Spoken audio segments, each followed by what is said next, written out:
Hello everyone, तो कैसे हैं आप सब। सीरिया में जो विद्रोही गुट है वहां पर इन्होंने जो मिलिट्री बेस है सीरिया का उस पर कब्जा कर लिया है, जिसमें 89 लोगों की मौत भी हुई है। ठीक है, तो इसी के मेले हम बात करने वाले हैं। आपको पता होगा सीरिया में गृह युद्ध भी हुआ था, ठीक है, 2011 में। जो विद्रोही गुट है, ठीक है, इसका क्या मसला है, तो पूरे डिस्कशन हम करने वाले हैं आज की इस वीडियो में। तो पहले हम ये बात करते हैं सीरिया जो है वर्ल्ड मैप में कहाँ पर ये स्थित है। ठीक है, जो सीरिया एक मिडल ईस्ट कंट्री आपको पता होगा, और मिडल ईस्ट के हालात इस टाइम पर कुछ ठीक नहीं चल रहे हैं। ठीक है, तो मिडल ईस्ट में क्या है, कंट्री है जिसका नाम है सीरिया। ठीक है, यहाँ पर के जो विद्रोही गुट है उन्होंने क्या कर लिया है, जो मिलिट्री बेस पर कब्जा कर लिया है। ठीक है, हथियार और वाहन छीन लिए, जिसमें 89 लोगों की मौत भी हो जाती है। ठीक है, तो मेनली इस पर हम चर्चा करने वाले हैं। ठीक है, तो सीरिया में जो विद्रोही गुट है, ठीक है, तो के हमले में क्या बुधवार को 89 लोग मारे जाते हैं। ठीक है, अब इसमें जो विद्रोही गुट ये बार बार आ रहा है, तो इससे पहले थोड़ी हिस्ट्री हिस्ट्री जान लेते हैं। ठीक है, इसका इतिहास था क्या है।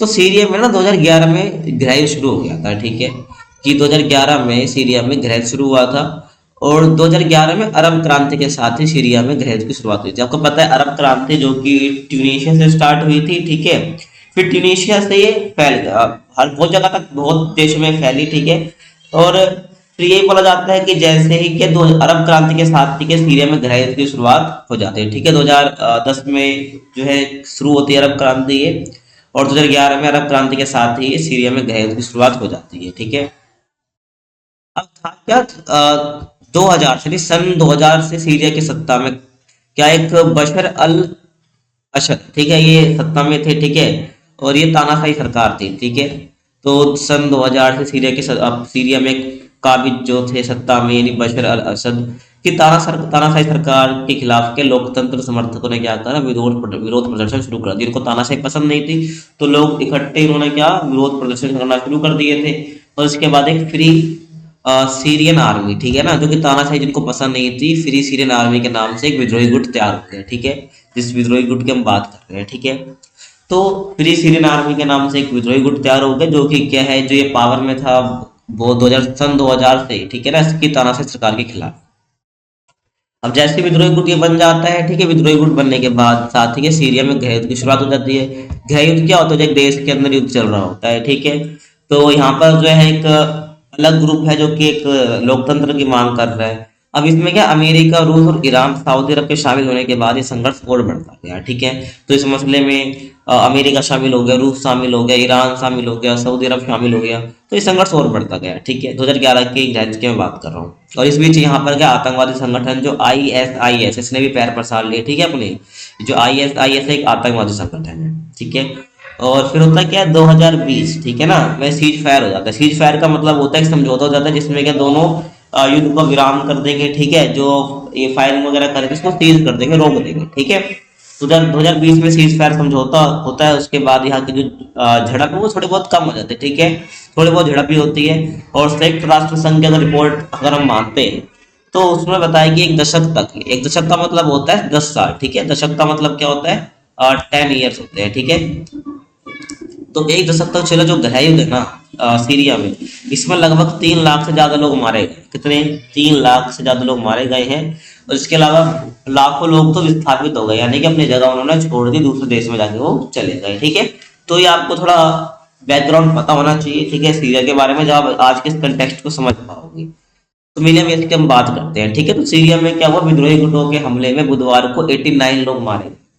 और न्यूयॉर्क टाइम्स की रिपोर्ट क्या कहती है, तो उसकी हम बात करते हैं। तो न्यूयॉर्क टाइम्स की रिपोर्ट के मुताबिक पिछले 4 साल में, ठीक है, विद्रोहियों की तरफ से किया गया सबसे बड़ा हमला था। ठीक है, ये मिलिट्री बेस पर जो कब्जा किया गया, और उन्होंने सीरियाई आर्मी के एक मिलिट्री बेस पर भी कब्जा कर लिया।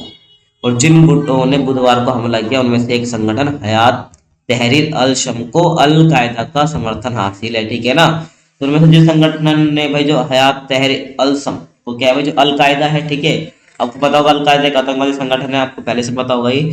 तो ये एक आतंकी संगठन जो है सीरिया के बड़े शहरों में से एक अलेप्पो में 9.5 किलोमीटर तक घुस चुके हैं। ठीक है, जो ये आतंकवादी संगठन, और इसके लड़ाकों ने बशर अल असद की सरकार के समर्थन वाली सेना के हथियारों और वाहनों पर कब्जा किया। मैंने आपको बता दिया सन 2000 से इसे सत्ता पर है, काबिज है। ठीक है, बशर अल असद, तो उसकी सरकार के समर्थन वाली जो सेना है उसके हथियारों और वाहनों पर कब्जा कर लिया है। ठीक है, समझ आ रहा है आपको किस कंटेक्स्ट की मैं बात कर रहा हूँ। ठीक है,